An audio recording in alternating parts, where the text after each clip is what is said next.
XSFM입니다. I, D, W, K.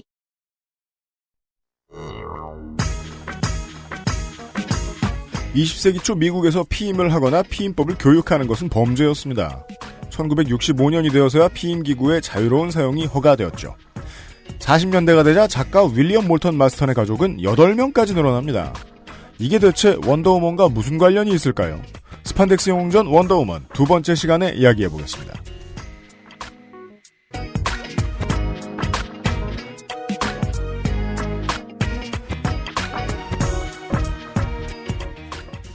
그것은 알기 싫다 228회 금요일 시간입니다. 유승균 PD입니다. 홍성갑 덕질 이등병입니다. 충성. 이등병이 경례를 그렇게 하는 게 어디 있습니까? 그니까 손을 바닥에 놓고 있어.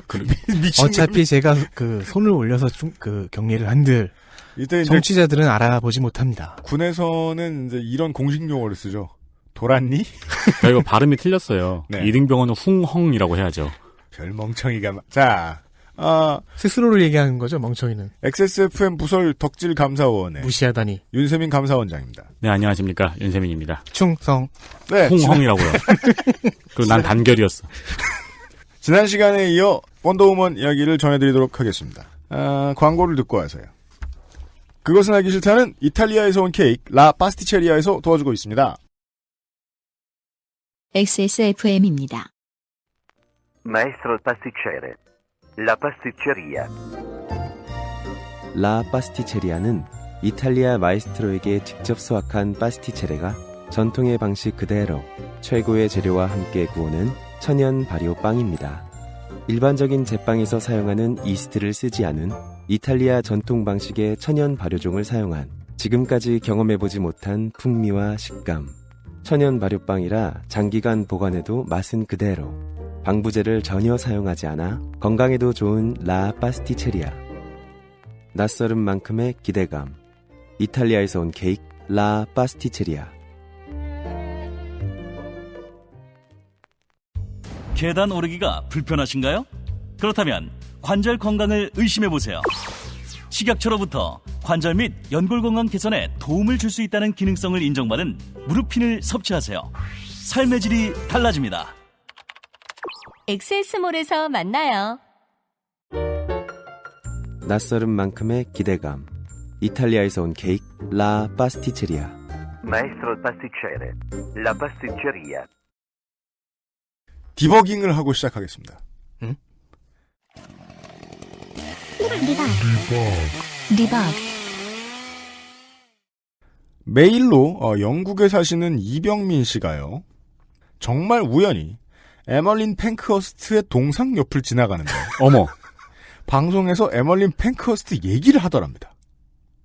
저 지금 긴장했습니다. 뭐 제가 한 번쯤은 고 최동원 선생에 대한 얘기를 할 때도 있겠죠. 근데 부산에 평생 살고 막 사직 근처에 계신다. 그래도 최동원 동상 옆을 지나갈 때 제가 최동원이라고 말하는 걸 들을 가능성은 매우 낮죠. 그쵸. 네. 저는 옛날에 이어폰 꽂고 아이팟 랜덤 재생 있잖아요. 네. 그거 해놓고 버스를 타고 있는데 마침 광화문 앞을 지나고 있었어요. 네. 근데 노래가 광화문 연가가 나오는 거예요. 아, 네. 그래서 이것은 아이폰의 GPS를 통한 음악 선곡인가? 그니까 말이에요. 차 안에서 양화대교 틀었는데 양화대교 지나가죠? 네. 그러면은 그날 옆에 앉아있던 사람한테 채여요. 너무 구리다고. 보통 구리는 우연이 아니죠. 아무튼. 근데 그 타이밍에 덕질인이 잘못 말을 했다. 에멀린 팽크허스트가 아니라 에멀린 팽크허스트입니다. P다. 네. 네. 이것은 저의 안 좋은 버릇입니다. 네. 영어에서 온 것 같은 피읍 발음이 있으면 F로 발음하려고 하는 이상한 강박이 있습니다. 덕질인을 제가 이제 이런저런 단점들을 고쳐보려고 많이 노력했는데 아무것도 고치지 못했습니다. 대신 덕질인에게 한 가지 버릇이 생겼습니다. 잘못을 잘 인정합니다. 부디 어여삐 여겨주십시오. 계속 잘못은 하지만 또한 계속 인정할 것입니다.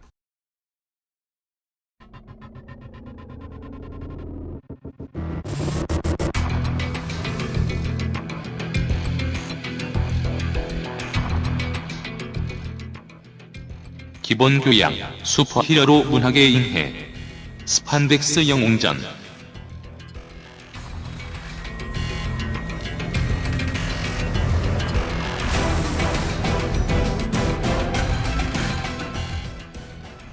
원더우먼이나 네. 독일명 반더우먼, 반데르우먼. 반데르우먼. 네. 그 주변에 사람들 혹은 이제 지리멸렬한 악당들의 이야기를 들을 줄 알았는데 실제 살았던 세상을 살아갔던 19세기와 20세기의 정치인이나 조직가들의 이름만 들었습니다. 이게 제가 이걸 준비하면서 네. 나름의 고충이었습니다. 뭡니까? 왜냐면 원더우먼은 유명한 악당, 유명한 사이드킥, 유명한 스토리가 거의 없어서요. 그래서 이 등장인물도 아닌 사람들에 대한 이야기를 다시 한번 좀 정리를 하고 시작해야 될 것 같아요. 윌리엄 몰턴 마스턴이라는 사람이 있죠. 몰턴가와 마스턴가의 후예입니다. 원더우먼의 창시자. 그렇습니다. SM일 가능성이 높죠. 그 중에서도 사도는 아닐 것이고 마조 쪽에 가까울 것이다라고 그 추측이 되는 게 네. 이 사람이 심리학자로서 썼던 그 저서 중에 보통 사람의 감정이라는 책이 있습니다. 이 책의 내용 중에는 동성애, 의상 도착증, SM, 그러니까 사도마조이즘, 그리고 페티시즘 이런 것들이 전적으로 정상이라고 주장하는 내용이 있습니다. 네. 이 저서는 사실상 학계에서 무시당했고요. 그럼 그 당시에는 굉장히 파격적인 주장이네요. 그렇죠. 요즘 이런 내용의 책이 심리학 책이 나오면요. 뭐 당연한 얘기를 또 하고 그래. 그렇겠죠. 라고 학계에서 반응해서 역시 무시당하겠죠. 그죠. 때가 중요합니다. 당시 이 저서에 관해 긍정적 서평을 한 사람은 딱 한 명이었습니다. 올리브 버니였습니다. 그거 식구잖아요. 참. 하지만 아무도 몰랐죠. 외부인은. 네. 아, 예. 그리고 마스턴 가족들에 더해서 한 10여 명 정도가 네. 마스턴의 고모인 키틀리 여사의 아파트에서 어떤 모임을 가졌는데 네. 이 모임에서는 다양한 성적인 토론? 실습도 한 것 같고. 아. 참고로 그 모임에 일종의 컬트 모임 비슷한 건데 종교적 컬트는 아니었고 모임에 회의록이 남아있어요. 굉장히 자세하다고 합니다. 가족 사우나라고 부르긴 좀 어렵군요. 회의록도 있고. 그 회의록을 작성을 했다는 거네요. 가족이라고 하면은 이 4명의 남녀와 거기 뭐 키틀리 여사까지 합쳐서 5명이면 나머지 5명은 가족 바깥 사람이었다는 얘기죠? 그래요? 그렇죠. 10여 명이었으니까. 이걸 지금 기록이 돼 있는 거 보니까 사관도 하나 고용했어야 그러니까 될 것 같고요. 알바를 한 명, 그럼 갱뱅은 아니네요. 아, 글쎄요. 이런 내용이 있습니다. 여성들은 남성과의 관계에서 몸을 노출하고 성의 영역에 다양하고 적법한 방법들을 사용하여 남성이 내면으로부터 여성에게 복종하게 만들며 그로써 여성은 열정에 휩싸여 남성에게 복종하게 된다. 이게 무슨 연구에 의한 결과처럼 들리는 뉘앙스는 아닙니다. 저는 무슨 주문처럼 들리는데요. 네. 그러니까 이 마스턴이 철학자이기도 하니까 이 사람의 나름의 철학 체계에서 중요한 것은 구속과 그러니까 복종과 지배라는 개념이거든요. 이게 인간의 기본적인 4가지 감정 안에 들어간다고 봤어요. 뭐 그런 얘기들 있고 뭐 사랑 단위 뭐 이런 개념들도 있고 재미있는 사람들입니다. 사랑 단위요? 사랑을 측정하는 단위를 말하는 건가요? 아니요, 그룹이죠. 그룹? 사랑을 이루는 그룹. 아, 그룹. 네. 그 안에 이제 전달자라는 포지션도 있고. 꿀벌. 예, 이렇게 날아가서, 네. 어쨌든 이런 취미를 가진 남편을 인정하고, 같이도 하기도 하고, 함께 쭉 살아왔던, 어려서부터 연애했던 아내, 할로웨이가 있죠. 네. 세이디 엘리자베스 할로웨이. 나중에는 이제 엘리자베스 할로웨이 마스턴이라는 식으로 이름을 사용합니다. 꾸준히 학계에서 무시받고 커리어를 말아먹은 남편과 달리 꽤 성공적인 커리어를 이어갑니다. 브리테니커 백과사전도 참여를 하고. 그리고 두 번째 아내 올리브 번이 있었죠. 하지만 그 둘 사이에는 또 다른 한 명의 여자가 더 있었죠. 애인. 대학생 조교. 조교가 올리브 번이었고 올리브 번 이전에 군대에서 만났던 여자가 있었죠. 마저리 윌크스 헌틀인데요. 이 사람도 재밌는 캐릭터입니다. 원래 성이 윌크스인데 윌크스가 그 암살범 존 윌크스 부스와 같은 이름이라고 결혼을 했어요. 헌틀리라는 성의 남자랑. 그래서 성을 헌틀리로 붙인 다음에 이혼을 했다. 이렇게 서술도 있습니다. 뭐 그래요. 남편을 서네임 셔틀로 본 것인가? 그럴 수 있네요. 그러네요. 그 당시 그 나라 여성들은 이름을 바꾸고 싶으면 결혼을 빨리 하는 방법도 있었군요. 그렇죠. 올리브 번은 정식 아내가 되는 겁니다. 가상의 캐릭터를 남편이 만들어줬죠. 남편 사무라고. 올리브 번은 나중에 올리브 리처드가 됩니다. 네. 그렇게 하여서 지난 시간에 소개를 해드렸던 한 명의 창작자와 3명의 아내에 대한 얘기 잠깐 정리해드렸습니다. 그 중에서 이제 올리브 번이라는 캐릭터는 이 인물은 비교적 최근에 발굴이 됐습니다. 앞에 두 여성은 원더우먼의 창작 과정과 제작 과정에서 어떤 역할을 맡았는지 대충 나오는데 올리브 번은 최근에야 그 증언과 기록들이 발굴이 됐어요. 올리브 번의 어머니부터 가보겠습니다. 에설 번이라고 하는 사람입니다. 네, 에델 번. 이 어머니는 11남매 중 막내였습니다. 옛날에는 애를 많이 낳았죠.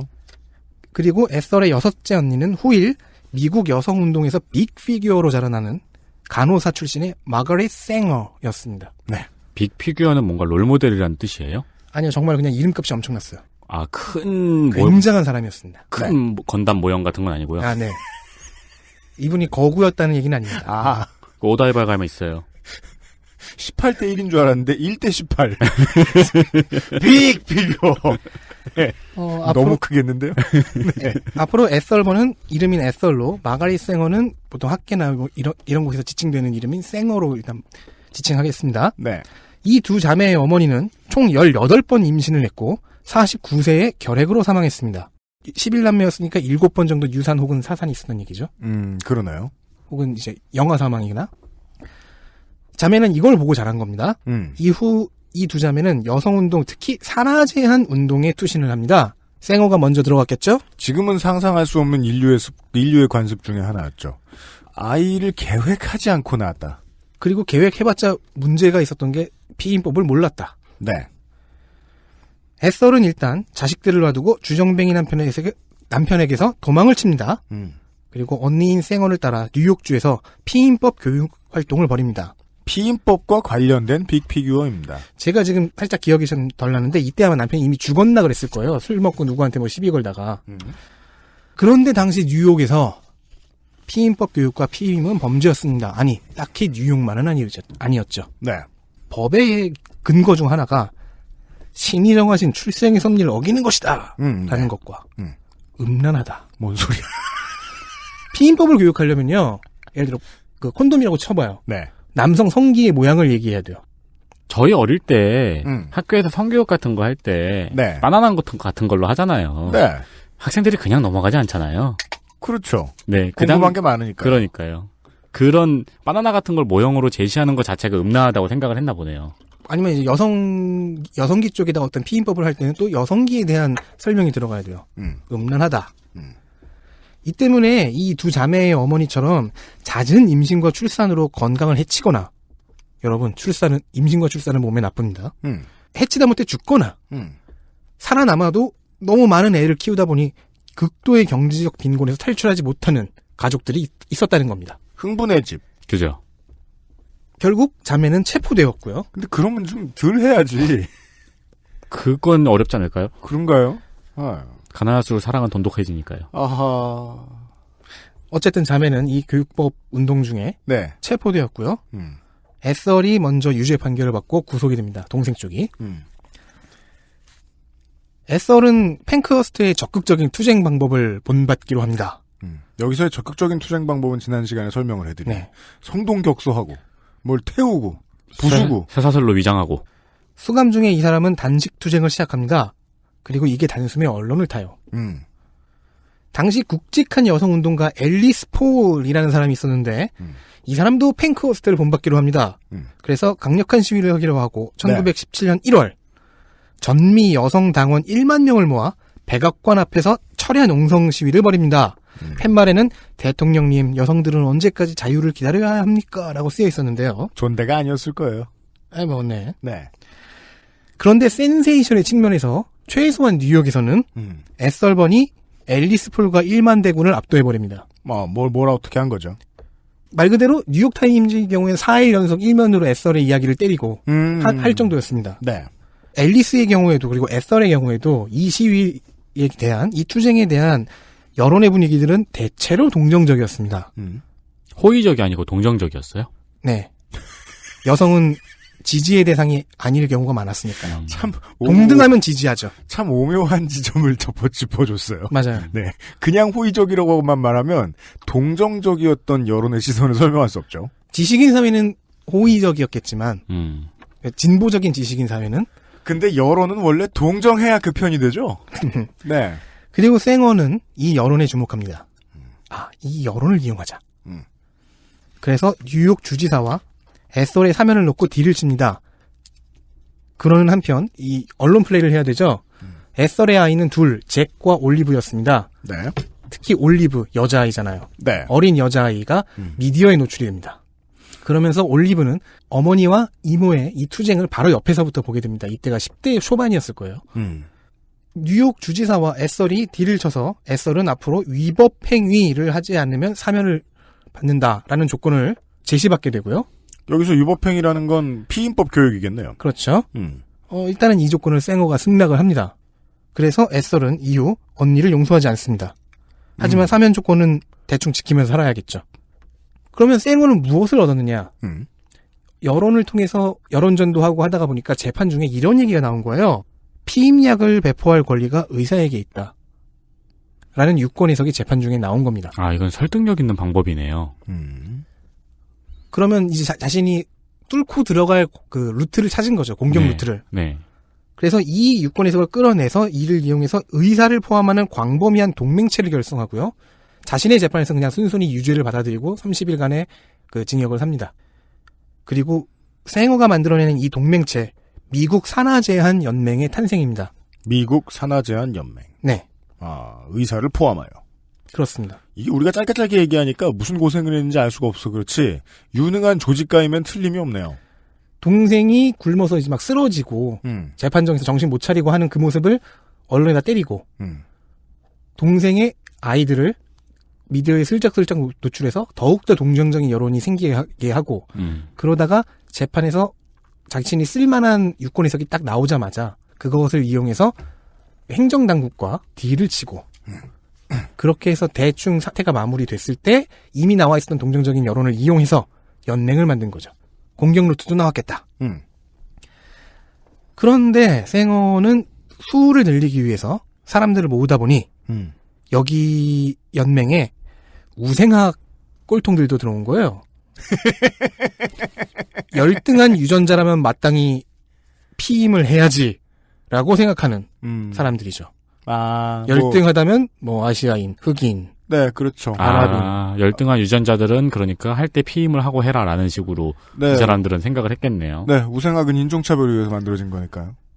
심지어 생어는 이 사람들한테 정치적인 레토릭이 아니라 약간 동조하는 듯한 모습도 보입니다. 왜냐하면 정치를 잘하려면 그렇게 해야 돼요. 해석이 두 가지가 있습니다. 정치적인 레토릭으로 이 사람들을 끌어들이기 위해서 한 것이냐, 아니면 진짜로 약간 그런 생각을 한 것이냐. 요즘은 후자 쪽에 좀 더 신빙성이 있습니다. 저는 늘 그렇게 보지 않는데 정치인들의 선택을. 그러니까 정치인들이 입으로 하는 말은 보통 내가 옳다고 믿는 것만 그렇게 얘기하는 사람이면 정말 100만에 하나 1000만에 하나 있을까 말까 너무 유능한 사람이거나 그게 아니면 순진한 멍청이라고 생각하거든요. 정치인들 입에서 나오는 말은 자기를 지지해주는 사람들이 서로 합의한 혹은 자기를 지지해주는 사람들 중에 좀 더 많은 쪽의 사람들이 하고 있는 얘기를 해주는 거지. 이게 참 재밌는 것 같아요. 이게 보면은 이 사람은 굉장히 유능한 운동가이고 정치력도 굉장히 뛰어난 사람이잖아요. 근데 역사 속 이런 사람들은 늘 꼴통한테 져요. 바로 그렇습니다. 이 우생학 꼴통들 덕분에 생어는 미국 산하제한 연맹의 회장직에서 내쫓깁니다. 우생학 단체로 돌변. 돌변까지는 아니고 여기 의사들도 있고 진보파들도 있으니까요. 그러니까 아니다. 어쨌든 한 얘기는 하지 않겠다. 당분간 꾹 참겠다. 내가 할 말은 많다만. 왜냐면 지금은 때가 아니기 때문이다. 일단 연맹은 만들어졌고 활동을 하지만 문제는 생어가 갑자기 낙동강 오리알이 됐다는 거죠. 이후 생어가 저술 활동에 들어가는데 이러면서 평생 연인 한 명을 만납니다. H.G. 웰즈. 그 작가입니다. 또 연인이 나와요. 네. 그러는 한편 생어는 남편도 하나 만듭니다. 네? 웰즈는 정치적인 혹은 이제 이론적인 지지를 해주는 사람이고 돈이 있어야 될 거 아니에요. 그 사람들 되게 재밌게 살았네요. 이론 애인 하나, 돈 애인 하나. 네. 생어에게는 이론을 대줄 사람이 구해졌고 그럼 이제 돈을 대줄 남편이 필요하다. 노아 슬리라는 석유 재벌과 결혼을 합니다. 그리고 슬리의 돈은 생어를 통해서 여기저기로 펑펑 쓰입니다. 그중 하나는 올리브의 학비였습니다. 네, 올리브번의 학비. 그렇습니다. 그리고 그 외에도 경구 피임약 개발 연구에도 이 돈이 들어갑니다. 야, 이 사람이 의학 제약 학자는 아닐 테니까 그냥 간호사죠. 그쪽으로 지원을 해준 거네요. 그렇죠. 일단 그래도 본인이 간호사니까 보는 눈이 있을 것이고 연방대법원이 의사에 의한 피임법의 전파 및 교육, 처방만이 아니라 전파, 교육까지도 불법이 아니다라고 판결한 것은 36년입니다. 약을 처방을 해줬으면 먹는 법도 알려줘야 될 거 아니에요. 예, 동생 에서얼번이 투쟁했던 게 17년이었죠. 이때 앨리스 폴도 역시 시위하고 있었고요. 19년 뒤입니다. 그리고 피임기구의 자유로운 사용은 또 시간이 지나서 1965년에서야 연방대법원이 코네티컷주의 피임기구 금지법이 위헌이다라고 판결하면서 65년 실현됩니다. 마가렛 쌩어는 이제 다 늙었네요. 그렇죠. 98년에 타임지가 20세기에 가장 영향력이 있었던 인물 100인의 한 사람의 마가렛 쌩어를 집어넣기도 했습니다. 그렇습니다. 쌩어의 첫 저작인 여성과 신인종이라는 책이 있습니다. 한국에는 번역이 안 됐어요. 그래요? 올리브의 언급에 따르면 이 저서가 원더우먼 캐릭터의 바이블입니다. 그래요? 그렇습니다. 신인종은 뭘 할 수 있길래? 글쎄요. 식인종하고 헷갈렸네요. 저는 원고를 보고 있으면서. 여성과 식인종? 네, 그래서 이게 무슨 소리지 하고 갑자기 멘붕에 빠졌었어요. 네. 아마 합쳐보면 식인종의 여성에 대한 얘기겠죠. 뭔 소리야? 아줌마. 예. 다만 우리가 갑자기 잊혀진 이름 있죠. 없어진 이름 에서얼번이죠. 그 사면바다 나온 다음부터 이 운동사에서 이름이 싹 빠집니다. 실제로 그 마가렛 쌩어의 전기 영화가 추진된 적이 있었는데 이때 쌩어가 내걸었던 조건은 에서얼번의 존재를 지워라. 지대의절했군요. 단식 투쟁을 했던 게 자신이다. 네. 라는 식으로 이야기를 만들자. 허허. 이거를 에서얼번이 찬성할 리가 없죠. 그래서 그 전기 영화는 무산됩니다. 역시 위대한 조직가와 정치가는 개치사해야 돼요. 자기 의도를 성취하기 위해서. 마가렛 쌩어의 명백한 흠결 두 가지가 이겁니다. 동생의 역할을 자신의 운동사에서 의도적으로 지우려 했다. 네. 그리고 산하제한협회 내의 우생학 그룹의 주장에 다소 동의했던 것. 이렇게 두 가지가 있습니다. 네. 중요한 거는 이 사람의 사상이나 운동이 조카인 올리브번에게 큰 영향을 줬다는 거죠. 그리고 이 사람의 사상, 운동사가 또한 원더우먼에도 영향을 주었다는 겁니다. 갑자기 또 앨리스 폴이라는 이름을 에필로그 삼아 설명 또 하자면 이 사람이 17년 1월에 벌였던 전미 여성당원 10,000명과 함께 백악관에서 철야농성. 그 시위는 이후 공화당이 하원을 장악하는 데 도움이 좀 됩니다. 그래요? 그 중에는요. 몬태나주에서 미국 최초의 여성 의원으로 뽑힌 지넷 랭킨이라는 사람이 있었고 네. 랭킨 의원이 첫 의정활동으로 발의한 법안은 참정권에 대한 헌법 수정안이었습니다. 여성의 참정권이요? 그렇습니다. 수정헌법 제19조입니다. 한 표 차로 하원을 통과했고요. 1년 반 후인 1919년 6월에는 상원도 통과했습니다. 이전에는 반대에 가까웠던 우드로 윌슨 대통령 역시 여성의 힘을 받잖아요. 이제는 정치적인 어떤 방해 같은 걸 하지 않고 지지를 표명합니다. 네. 수정헌법 19조는 다음과 같습니다. 미국 국민의 참정권은 미국이나 혹은 어떤 주에서도 성별을 이유로 거부될 수 없다. 이게 19년이었어요. 하지만 우리는 피임법은 인종차별을 40년 후에 없앨 것이다. 그렇습니다.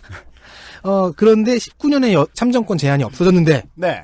정작 피임법의 전파 및 교육은 의사에 의한 전파 및 교육은 36년에야 허가가 되었고 자유로운 사용은 65년에 가서야 실현이 됩니다. 그렇습니다. 세상은 참 늦게 갑니다. 이런 거 정도만 새로 알 수 있었습니다. 산하제한 운동이란 엄마의 여성의 인권을 지키고자 하는 정치운동. 혹은 생명을 지키고자 하는 정치운동에서 비롯되었다. 그리고 그 산하제한 운동이 여성 참정권 운동과 같이 갔다.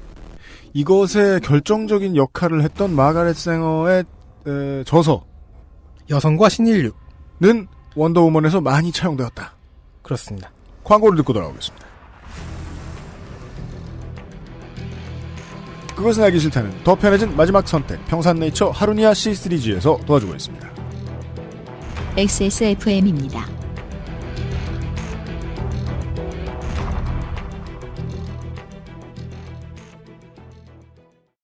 더욱 편해진 마지막 선택 하루 한 포 하루니아 평산네이처. 친구 술친구 한의사가 인정하는 간에 좋은 국산 굼벵이, 거기에 헛개, 강황, 울금까지 애주가들의 핫 아이템이 모두 들어갔습니다. 네이버에 술친굼을 검색하세요. 엑세스몰에서도 만날 수 있습니다.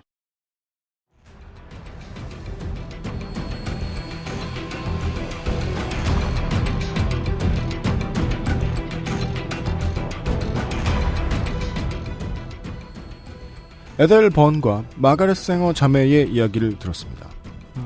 아까 들었던 이야기의 끝은 다시 말씀드렸던 대로 원더우먼의 원판으로 쓰였던, 원판처럼 쓰였던 실존 인물이 있다라는 그렇습니다. 거였습니다.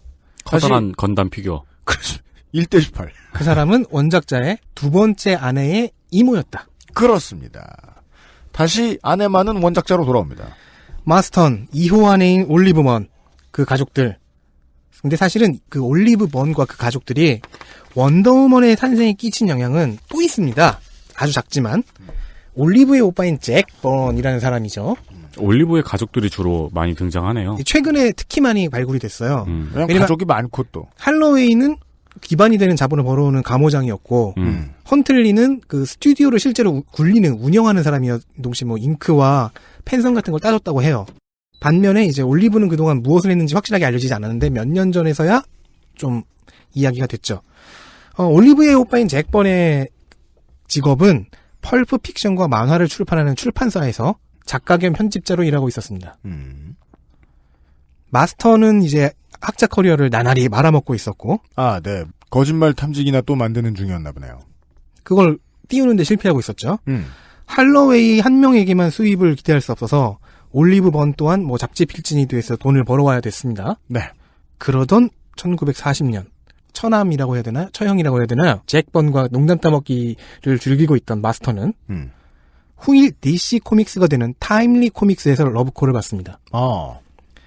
당시 이제 만화의 폭력성, 선정성 같은 것으로 이제 공격을 받고 있었던 만화업계는 자기들을 위해 변호 논리를 만들어줄 학자가 필요했어요. 자문학자가. 마침 마스턴, 심리학과 철학의 학위가 있습니다. 그리고 이 사람이 영화계에서 자문 역할을 한 경험도 있었습니다. 이번엔 만화업계에서 좀 해주시죠. 펄프 픽션과 만화가 유행이 되니까 이제 올리브 같은 경우에도 이 사람은 이제 주부들이 보는 가정용 잡지 무가지에다가 글을 쓰고 있었거든요. 여성중앙? 네. 아, 무가지? 예. 여성중앙 같은 건데 무가지예요. 대신에 그 업계에서 뭐 770주 뭐 이렇게 표현되는 것 중에 6번째 되는 잡지가 이 사람의 기고초였대요. 잡지를 공주라고 부르다니. 여기서 이제 올리브가 주로 쓰는 글 중에 하나는 모르는 사람인 척 마스턴을 인터뷰하기. 아, 이게 집안 사람들끼리 이러기 시작하면 되게 시장 질서 교란되는데요. 아까 말한 심리학 책도 가족이 유일하게 호평을 했잖아요. 그렇죠. 물론 이 당시 마스턴, 할로웨이, 올리브의 저작들은 서로가 서로의 작업에 참여해서 사실 누가 누구 글인지를 이렇게 완벽하게 분리해내는 게 좀 힘들긴 해요. 하긴 뭐 요즘 평론가들도 그런 사람들이 있어요. 마스턴 글이라고 해서 거기 할로웨이와 올리브의 글이 안 들어갔으리라 생각할 수는 없는 거죠. 어쨌든 그러면서 마스턴은 칼럼 내에서 만화 우호적인 입장을 피력한 바가 있었는데요. 이 기사가 또 마침 타임리 코믹스의 눈에 띈 거죠. 마스턴은 이미 잭 번에게서 실제 창작과 편집 과정에 대해 주워 들은 것이 있습니다. 그래서 마스턴은 단기간에 자문감수역에서 작가 역으로 포지션이 바뀝니다. 정말 참 20세기 초는 다이나믹하네요. 그러게요. 이게 그냥 한 문장으로 설명된다는 것도 웃기잖아요. 네. 사실은 더 많은 이야기가 있어요. 예를 들어 마스턴이 마스턴이 가서 그렇겠지. 자문역을 해주다가 이런 얘기를 해요. 근데 지금까지 아무도 슈퍼한 여성은 만들어내지 않았다. 성적으로 팔릴만한 여성이 있었는데 그 여성 캐릭터가 슈퍼하진 않았다. 그런 캐릭터 만들어보자. 이거 팔린다. 호언장담을 했습니다. 참고로 이 사람 이미지가 사기꾼이라고 했죠. 이빨을 잘 털었던 것 같아요. 그리하여 팀이 모입니다. 마스터는 페미니즘 운동에서 만평가로 유명했던 해리 피터라고도 불리는데 그래요? 어쨌든 피터를 불러. 왜 그러죠? 옛날 사람들은 손으로만 글씨를 쓰니까 이 R이 N으로 보이나? 그랬던 것 같아요. 이 사람과 함께 원더우먼을 만들어내고요. 네. 편집자도 유명했지만 편집장은 게인즈라는 사람인데 살짝 제가 작년에 이름을 얘기한 적 있죠. 이런 미국 만화계에서 거의 최초로 펄프 픽션과 함께 팔았던 사람입니다. 원더우먼을 출시를 합니다. 그런데 대박을 칩니다. 드디어 마스턴 인생이 볕이 들어왔습니다. 돈을 춤 벌어왔다. 인상 깊은 건 최초로 마스턴의 말이 맞아 들어갔네요. 그렇죠. 드디어 마스턴 인생 최초로 가족 전체를 부양할 수 있는 수입이 들어오게 됐습니다. 당시 마스턴, 할로웨이, 올리브 3명 부부의 자녀는 총 4명. 아, 네. 2명씩 나왔거든요. 애인인 헌틀리의 경우에는 아이를 낳지 않았어요. 자궁절제술을 받았다고 알고 있습니다. 이 헌틀리까지 합치면 8명 대가족입니다. 네. 야, 되게 진보적인, 어떻게 보면 되게 색다른 가족의 형태잖아요. 네. 네. 놀라운 가족의 형태인데 8명 대가족이라고 하니까 갑자기 전원일기 같기도 하고. 그러니까 얼른 듣고 있으면 애들 뭐 하나 밭을 갈아야지 이런 생각이 들긴 그러니까. 하는데 갑자기 되게 그 전통적인 느낌도 나고. 근데 아무튼 이들은 도시 식구들이었고 네. 예, 누군가가 돈을 와장창 벌어왔어야 됐는데 그게 의외로 아빠가 되었다. 드디어 아빠가 되었다. 네. 곧 2차 대전에 미국이 참전합니다. 이제 전쟁 스토리, 국수주의 스토리를 타면서 원더우먼의 인기가 더 높아집니다. 이게 우리가 알고 있는 원작 원더우먼의 히트 요소죠. 네. 전쟁. 페미니즘과 전쟁의 합체.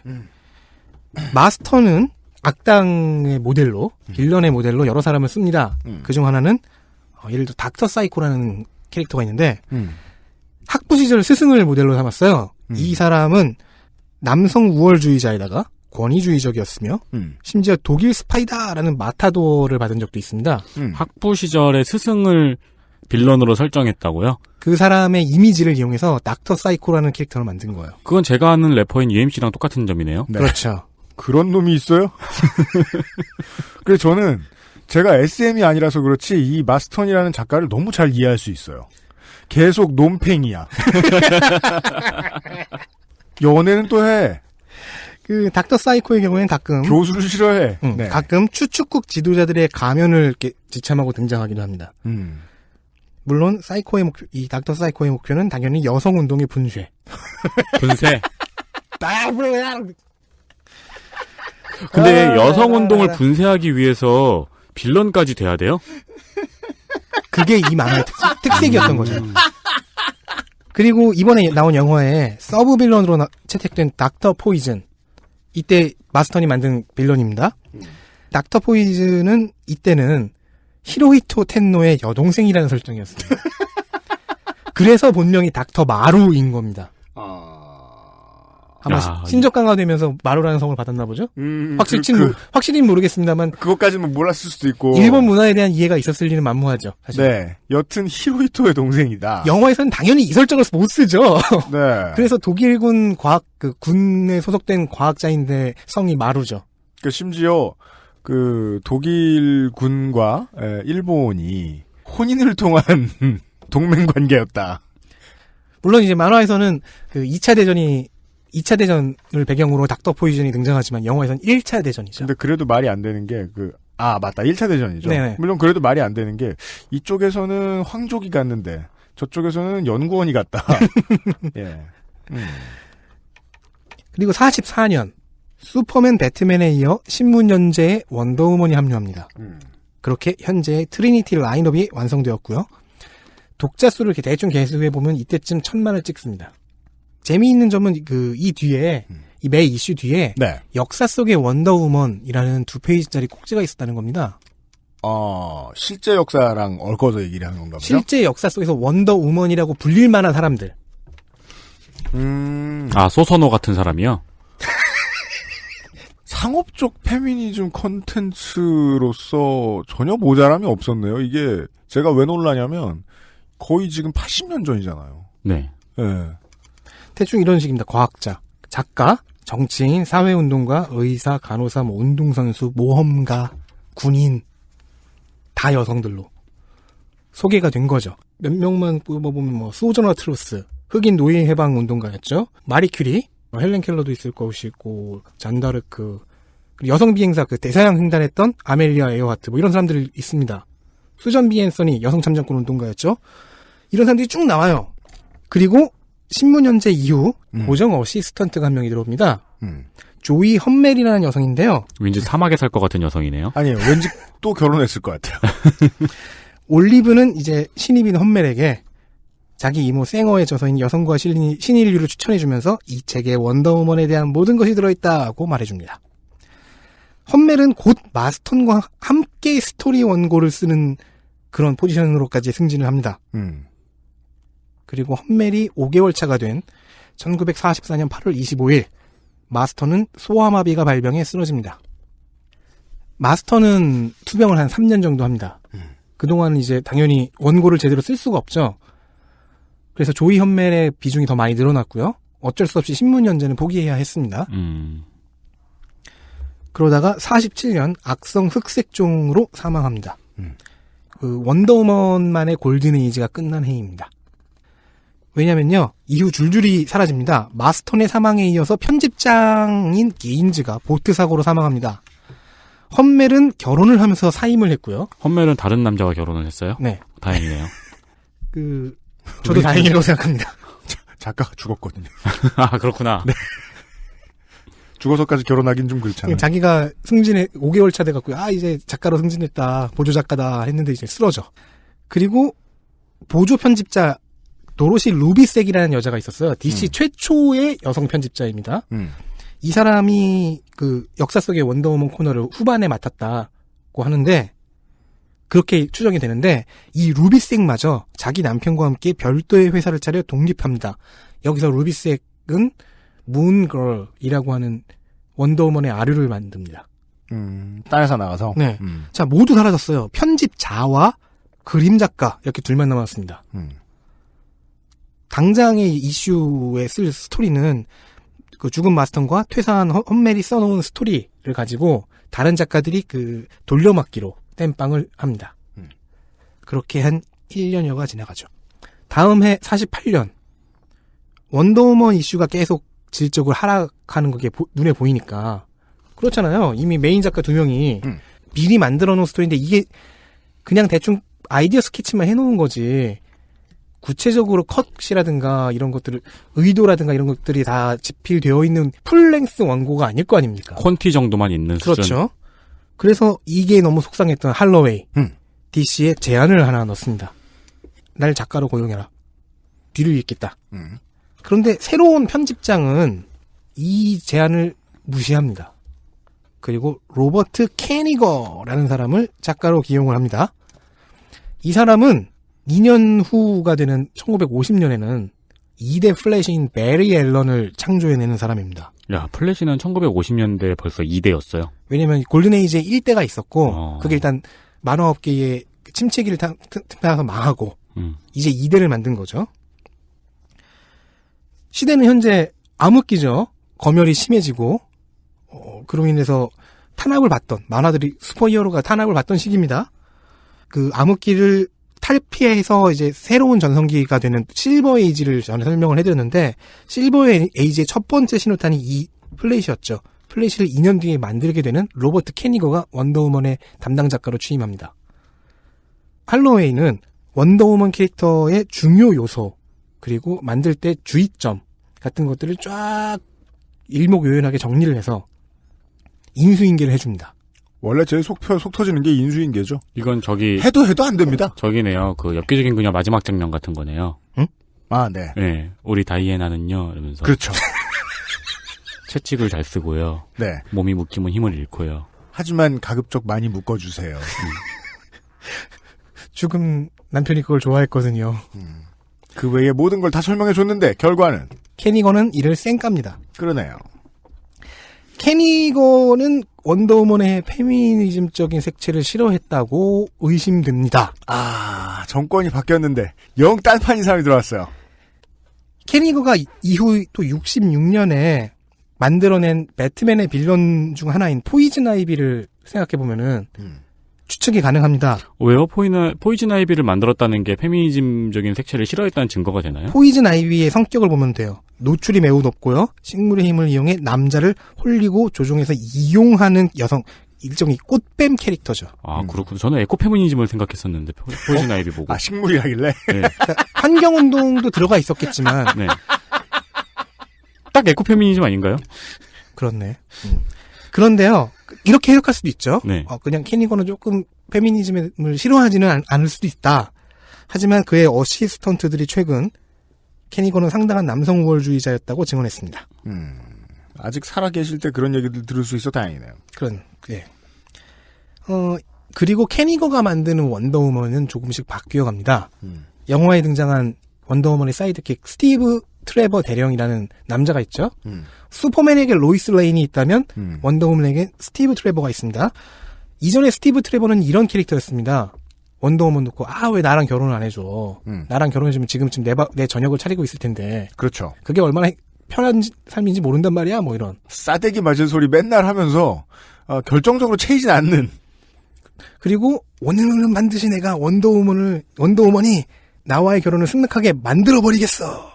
그 옛날 일본만에 나오는 소꿉친구 같은 남자예요? 그런 용도로 보통 마스터는 스티브 트레버라는 캐릭터로 활용했어요. 그래도 뭐 사이드킥이긴 합니다. 주로 이렇게 적에게 잡혀가고 이러는. 네.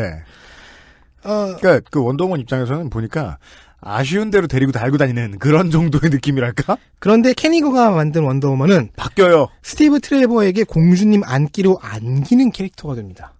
마스터의 원더우먼은 뭐 싸움도 하지만 사회운동도 하고 상담도 해주는데 캐니거에서는 팬레터에 답장을 하는 형태로 바뀝니다. 그게 무슨 의미일까요? 팬레터에 답장을 한다? 그러니까 이제 사회운동을 하는 식으로 사람들과 소통을 하는 원더우먼의 캐릭터가 팬레터에 답장을 하는 수동적인 식으로 수동적이고 사소한 형태로 바뀌었다는 거겠죠. 아이돌이 됐삐다. 그죠.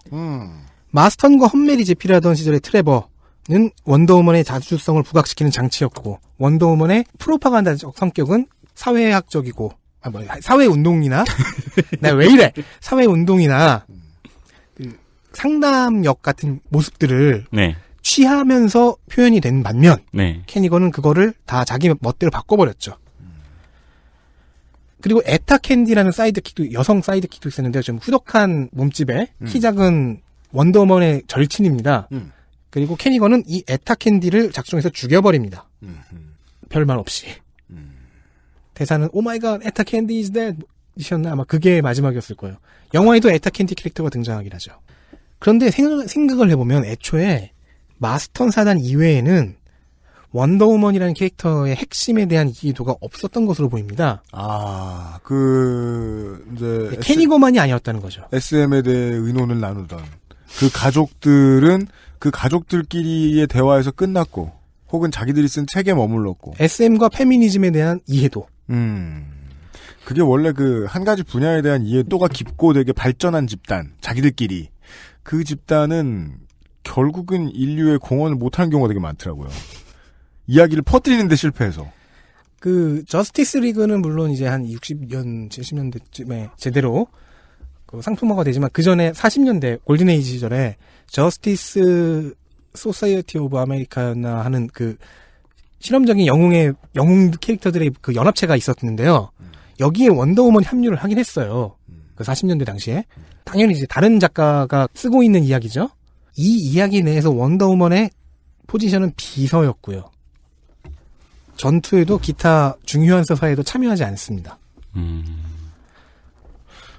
마스턴이 갑자기 돈을 벌어왔어요. 원더우먼을 만들어내서. 원더우먼은 대히트를 쳤다. SM과 페미니즘을 담아서. 네, 참 20세기 초반이 되게 문화의 황금기가 맞긴 맞는 것 같아요. 별 신식문물이 다 등장해요. 그러게요. 이건 정말 놀랍네요. 그리고 전쟁이 끝나는 2차 대전이 끝나는 동시에 전 세계적으로 다 얼어붙어요. 문화시장이. 그러면서 이 원더우먼이 피웠던 싹도 다 사라졌다. 예, 후임자는 그걸 다 없애버렸다. 캐니거. 그러니까 생각을 해봐요. 지금 사회운동가와 학자와 이런 사람들이 만든 캐릭터를 만화가가 인수인계 받는 것 자체가 굉장히 섬세한 작업이었어야 했는데. 그래서 할로윈은 인수인계를 쫙 써준 거죠. 안 봤다. 그래, 안 보고 이러면 참 마음 편해요, 그런 거는. 네. 그런 흐름을 들었습니다. 광고 듣고 돌아와서 마무리입니다. 그것은 알기 싫다는 관절 건강에 도움을 줄 수도 있는 바이로메드 무르핀. 살아서 집까지 상쾌한 아침 술친구에서 도와주고 있습니다. 친구 술친구. XSFM입니다.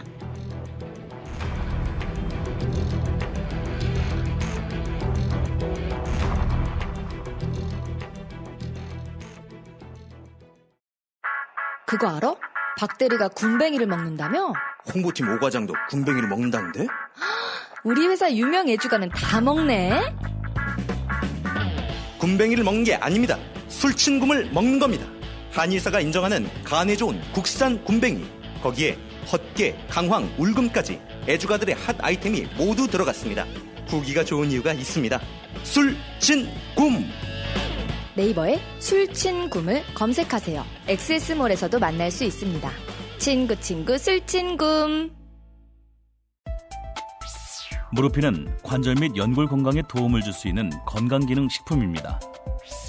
관절의 불편함 개선, 관절 구성 성분 제공, MSM과 속단 등 복합 추출물이 함유되어 있으며 당신의 관절 건강에 도움을 줄 수 있습니다. MSM의 인체 적용 시험 결과 12주 섭취 후 관절의 통증, 뻣뻣함, 운동 기능이 뚜렷하게 개선됨을 확인하였습니다. 평소 관절이 불편한 부모님이나 운동을 많이 하는 분들 또는 무릎을 많이 사용하는 모든 분들께 권합니다. 엑세스몰에서 만나요. 아로니아 하면 가장 먼저 생각나는 건 아로니아 진. 가장 간편한 아로니아는 하루니아. 평산네이처.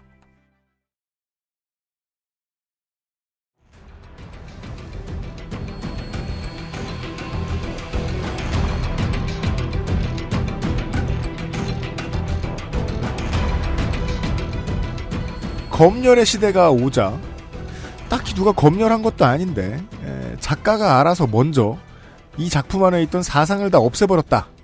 그리고 그 사상적 요소는 원더우먼이 히트할 수 있었던 중요한 원인이었는데. 네. 물론 그 SM이라는 요소는 없어져도 상관은 없을 거예요. 네. 마스턴과 험멜 시절에도 루비색 같은 보조 편집자들은 이걸 되게 질색하며 싫어했고 다른 자문위원들 사이에서도 논란이 됐다고 해요. 상당히. 물론 네. 마스터는 그 모든 걸 쌩 깠고 편집자와 편집장은 이거 어떻게 안 될까라고 생각을 했다. 반면에 이제 조이 험멜이 맡은 스토리에서는 그런 성적인 요소가 없어서 편집자가 매우 좋아했다. 네. 하지만 검열의 시기가 왔다 가고 이를 이겨낸 실버 에이지 시절이 오고 하면서 실버 에이지를 열어제쳤던 캐니거가 원더우먼을 좀 바꿔봅니다. 또 바꾸는 건? 안 그래도 많이 바꿨는데? 그래도 아직 오리지널의 모습들이 남아있잖아요. 이번엔 코스튬도 바꾸고 이름도 바꿉니다. 원더우먼이라는 이름을 버리고 다이애나 프린스라는 이름을 씁니다. 다이애나 프린스.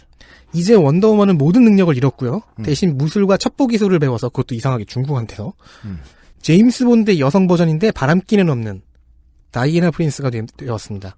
그게 뭘 제임스 본드야. 그러게요. 제임스 본드는 죽이고 연애하고. 거기서 연애가 빠지는 거죠.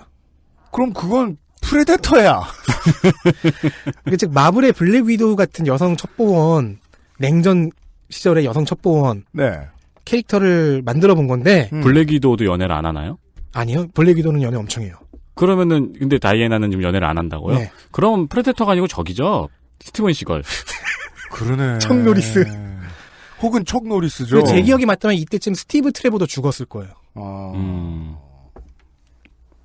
어쨌든 이 성과가 별로 신통치가 않습니다. 캐니거가 떠난 이후로도 타겟책은 딱히 보이지 않고요. 결국 남는 것은 여전사 이미지 캐릭터밖에 없었습니다. 이 시절 60년대 시절을 보통 다이애나 프린스 에라, 다이애나 프린스 시대라고 부릅니다. 원더우먼의 팬들에게는 암흑기죠. 70년대 들어서 페미니즘 잡지 미즈가 창간호를 냅니다. 이때 여성운동가 글로리아 스타이넴이라는 사람이 기고문을 냈는데요. 자신이 어린 시절 즐겁게 읽었던 원더우먼, 즉 골든에이지 시절의 원더우먼에 진보적인 여성 담론이 담겨 있었다는 점을 재조명합니다. 이에 발맞춰 DC는 죽어가고 있던 원더우먼을 다시 살리려고 기획을 합니다. 일단 작가로 캐니거를 다시 불러들였어요. 아니 왜? 네.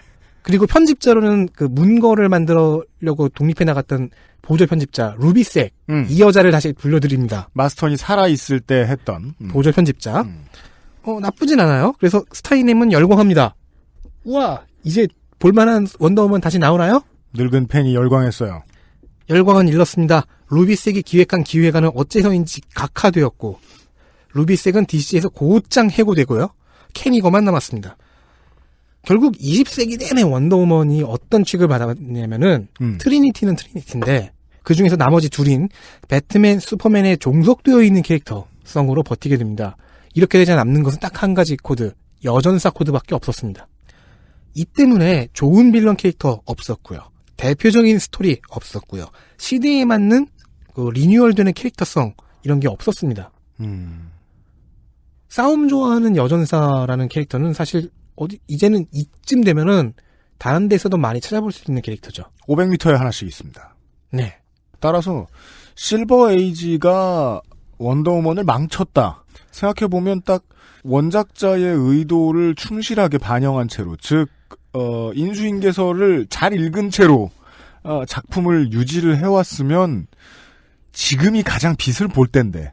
그렇죠. 그리고 어떻게든 그 시대에 맞게 유의미한 형태로 바뀌었겠죠. 그 원더우먼이 처음 나왔을 때쯤에는 여자 히어로의 다른 작품도 있었나요, 혹시? 있었지만 슈퍼하진 않았죠. 섹스 어필로 버티는 캐릭터들이었죠. 그러니까 지금 거의 다 사라졌고요. 그나마 쉬라 정도가 좀 버텼. 그러니까 원더우먼만큼의 철학을 담고 있는 캐릭터는 유일했던 거죠. 그렇죠. 그러다가 원더우먼이 그나마 살아난 것은 2000년대 뉴 52, 뉴 52의 리부트였습니다. 여기서 원더우먼을 맡은 작가는 브라이언 아자렐로. 드디어 이 사람에게 와서야 재해석이 성공합니다. 아자렐로가 집중한 요소는 그리스 신화였습니다. 일단 여전사 캐릭터는 살아남아 있고 네. 여기에 그리스 신화를 뽑아서 이거를 확대시켜 봅니다. 분위기를 망치면은 하프로 분위기를 살리고. 아, 그건 아니고요. 아, 그래요? 네. 그 올림푸스의 신들이 현대화된 모습으로 등장을 해요. 그래서 그리스 신화의 시퀄 스토리가 됩니다. 현재는 이 스토리 볼륨이 한국에 정발되어 있습니다. 그리고 참고로 여기서는 그 이전에서는 전쟁의 신 아레스가 빌런으로 등장하는데 아자렐로 버전에서는 그 조력자로 등장해요. 스승 겸. 그리고 여기서는 뭐 전쟁의 신 자리를 다이애나에게 물려주죠. 그리고 다음 리부트였던 리버스에서도 아자렐로가 확립한 기조의 연장선으로 가고 있습니다. 이게 성공했다는 거죠. 이번에 개봉한 영화가 핫한 이유는 이렇게나 지지부진해왔던 원더우먼 캐릭터가 부활했다는 의미이기도 합니다. 70년 만에. 아자렐로의 노력이 그렇게 헛되지 않았다. 영화에서도 쓸 수 있게 되었다. 원더우먼의 경우에는 이제 75년 린다 카터 주연의 드라마 하나가 유의미한, 아니, 더 정확히는 제대로 발표된 영상화 버전이었습니다. 네. 영화 이전엔 하나뿐. 그 우리가 아는 그 원더우먼 주제가 나오는 그 드라마인가요? 빠밤 원더우먼 그거. 그 이전과 이후에 TV 영화나 드라마 시도가 있긴 했는데요. 가장 많이 진척된 게 파일럿 제작이 전부였습니다. 파일럿 제작이 전부였다는 얘기는 파일럿 찍고 깨졌다는 얘기잖아요. 네. 그리고 갤가돗의 원더우먼은 린다 카터 이후 최초이자 유일한 원더우먼 영상화인데 네. 그게 평작 이상을 찍어주다니 사람들은 환호하는 거죠. 그것도 지금까지 영화다운 영화를 제대로 만들지 못한 DC에서. 네. 비록 배우가 이스라엘 정부의 2014년 백린탄 폭격을 모른 척하고 하마스만 비판했던 트윗으로 인해 시오니스트 심정이 짙어서 좀 불편하긴 하지만 말이죠. 네. 이제 마무리를 지어볼까요? 두 아내, 한 애인, 네 아이를 두고 세상을 떠난 윌리엄 몰턴 마스턴 이후 가족의 후일담을 살짝 설명하면서 에필로그를 장식해보려고 합니다. 원더우먼 작가를 지망했던 할로웨이는 자기 제안이 거절당한 후에 다시 자기의 커리어로 돌아가요. 할로웨이와 올리브 두 아내는 각자가 하고 있던 학자와 작가의 커리어를 계속 이어갔고요. 네. 자식들은 다 독립을 했고요. 네. 두 사람은 계속 같이 삽니다. 제가 이 가정이 마스턴의 하렘이 아니라 그 그룹 결혼에 가깝다라고 보는 이유가 이겁니다. 할렘이긴 했습니다. 잘 산 적이 별로 없으니까. 그렇죠. 그러니까 뭐 일부 다처란 느낌이 아니고 그룹 결혼이다. 두 사람의 가정에 가끔 헌틀리가 놀러와서 자고 가곤 했는데 이 경우에는 이제 올리브가 잠자리를 양보했다고 해요. 할로웨이와 같이 자는 방에 헌틀리를 보내고 자기는 딴 방에 가서 잠시 자고 나름의 위기 질서가 있었다는 거죠. 마스턴 사망 후에도 올리브와 할로웨이는 계속해서 동성 커플처럼 한 침대를 쓰면서 이사를 해도 은퇴를 해도 똑같이 그렇게 삽니다. 세 여자 중에서 가장 먼저 타계한 사람은 가장 연상이었던 헌틀리. 1986년에 사망하셨고요. 4년 뒤 90년에는 가장 젊은 올리브 리처드가 사망합니다. 엘리자베스 할로웨이는 93년에야 두 사람을 따라갑니다. 네. 현재는 네 자녀가 보통 마스턴의 이름을 이었지만 아직 다 생존해 계십니다. 네, 그렇겠죠. 저는 물론 이 사람들의 이제 성과 관련된 개인적 성향 혹은 그들 사이에서 나왔던 이제 연구 결과 혹은 철학 이런 것들이 원더우먼의 기조에 어떤 영향을 끼쳤는지 잘 모르겠습니다. 결론을 내진 못하겠습니다. 그죠. 서사 작품인데 저희가 그 원작이라든가 그거한 변화에 대한 그 서사 작품 자체를 읽지 못했으니까요. 쉽게 얘기할게요. 페미니즘과 밧줄이 뭔 관계가 있는지 아직 모르겠다고요. 그것은 이 관련한 그 전기를 쓴 질 르포어 박사도 네. 제대로 모르겠다. 네. 그건 그냥 슬쩍 취향 아니에요? 이거 함부로 아는 척 못하겠어요. 네. 다만 내가 저 사람들로 살았으면 저 작가들로 살았으면 어땠을까 하는 상상을 해보는데 그건 좀 야릇하다는 겁니다.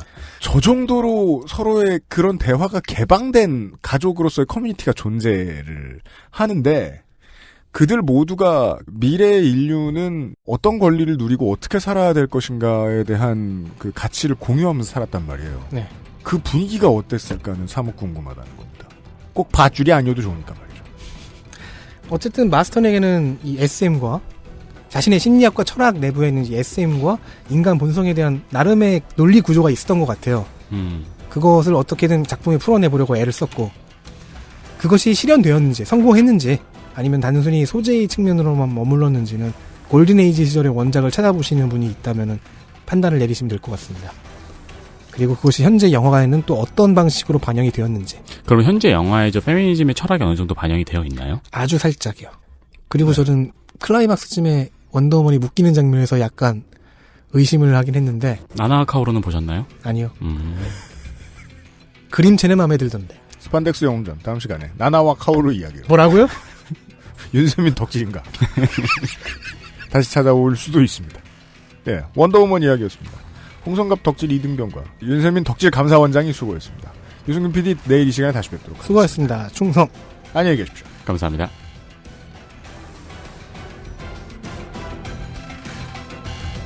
XSFM입니다.